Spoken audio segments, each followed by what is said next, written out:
Series के starting में हमें बताया जाता है कि डिवाइन कॉन्टिनेंट 5 हिस्सों में बटा हुआ है। उनमें से ईस्ट, वेस्ट, नॉर्थ और साउथ रीजन्स में ह्यूमंस ने अपना कब्जा बना लिया, जबकि सारे कमजोर डीमंस सेंट्रल रीजन्स में रहने लगे। लेकिन कुछ ही वर्षों के बाद इविल डीमंस के लीडर कुईजी ने अपनी डिमोनिक आर्मी तैयार किया और उनकी मदद से ह्यूमंस पर हमला करने लगा।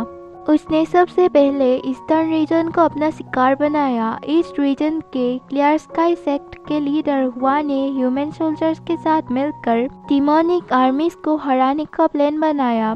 कुईजी ने अपने सारे डीमन आर्मी को ईस्टर्न रीजन को डिस्ट्रॉय करने भेज दिया। इसकी वजह से ह्यूमंस और डीमंस में लड़ाई होने लगी।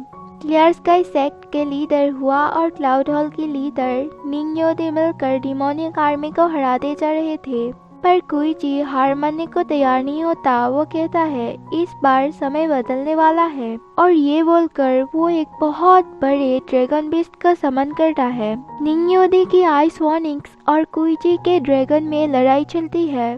फिर हमें बताया जाता है कि निंग्योदी ने कुईजी के डीमंस आर्मी को तो हराया, पर इसमें उसकी स्पिरिट घायल हो गई और वो एक बहुत गहरे नींद में चली गई। इसके दौरान उसके सोल का एक हिस्सा ईस्टर्न रीजन में कहीं गिरकर खो गया और किसी को पता नहीं कि वो हिस्सा कहाँ गया।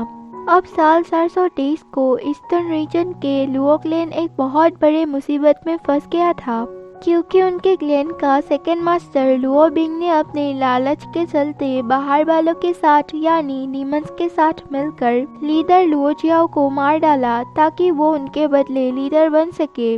लुओ बिंग ने चारों तरफ ये रूमर फैला दिया कि उसका भाई लीडर लुओ जियाओ एक बहुत बड़ा धोखेबाज और गद्दार था। इसकी वजह से लुओ बिंग को उसे मारना पड़ा। इसके बाद लुओ बिंग लुओ क्लैन का लीडर बन गया और लीडर बनते ही लुओ बिंग ने चेंग और सारे एल्डेस्ट मेंबर जो कि जियाओ के वफादार थे सबको उनकी पोजीशन से हटाकर नौकर बना दिया और उनके साथ बहुत सारे जुल्म होने लगे। लुओ बिंग ने चेंग को अंडरग्राउंड प्रिजन में कैद करके उसे रोज दवाई खाने को मजबूर करने लगा। उस दवाई की वजह से चेंग की कल्टीवेशन पावर धीरे धीरे कम होती जाएगी।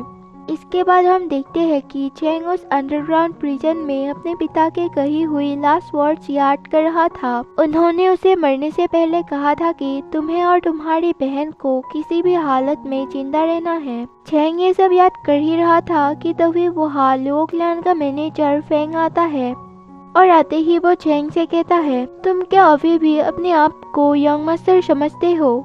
अपनी हालत देख लो पहले। ये बोलकर वो उसे लात मारने लगता है। तभी चेंग उसका पैर पकड़कर चेन की मदद से उसे कैद कर लेता है और बोलता है अभी तुम्हें मरने से कोई नहीं बचा सकता।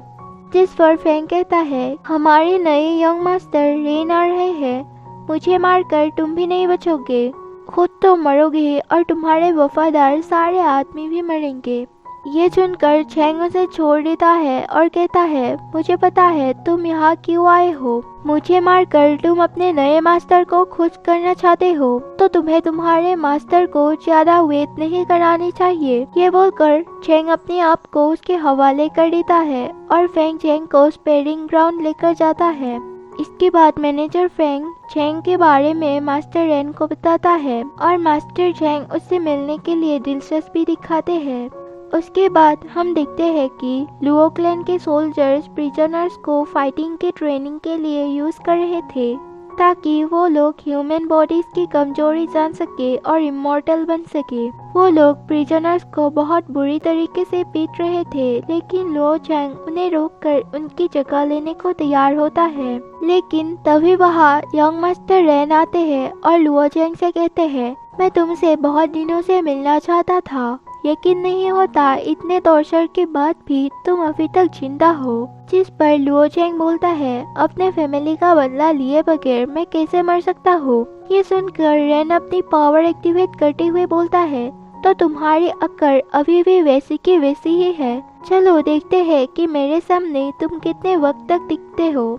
ये बोलकर चेंग उस पर अपनी सुपर स्पीड और वाटर पावर से अटैक करता है। चेंग उसकी हाई कल्टीवेशन लेवल देखकर हैरान होता है।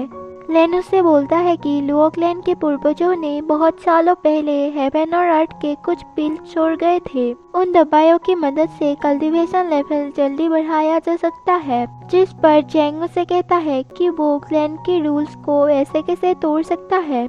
रेन बोलता है, सिर्फ तुम और तुम्हारे जिद्दी पिता ही उन स्टूपिड रूल्स को मानते थे, पर अफसोस अब वो नहीं रहे। चैंग को उसकी बातों से बहुत गुस्सा आता है। रेन उसकी भी इंसल्ट करते हुए बोलता है, तुम्हारी पोजीशन अब किसी भी कुत्तों से कम नहीं। सुना है तुम्हारी सिस्टर भी क्लियर स्काई सेक्ट में कुछ खास अच्छा नहीं कर रही। जाते ही उसने किसी बड़े लीडर को ऑफेंड कर दिया और उन लोगों ने उसे सजा देने के लिए पर्गेटरी माउंटेन भेज दिया। पर तुम्हारी हालत अब वैसी नहीं कि तुम उसकी मदद कर सको। फिक्र मत करो, तुम्हारी ओर से मैं उसे मिलाऊंगा।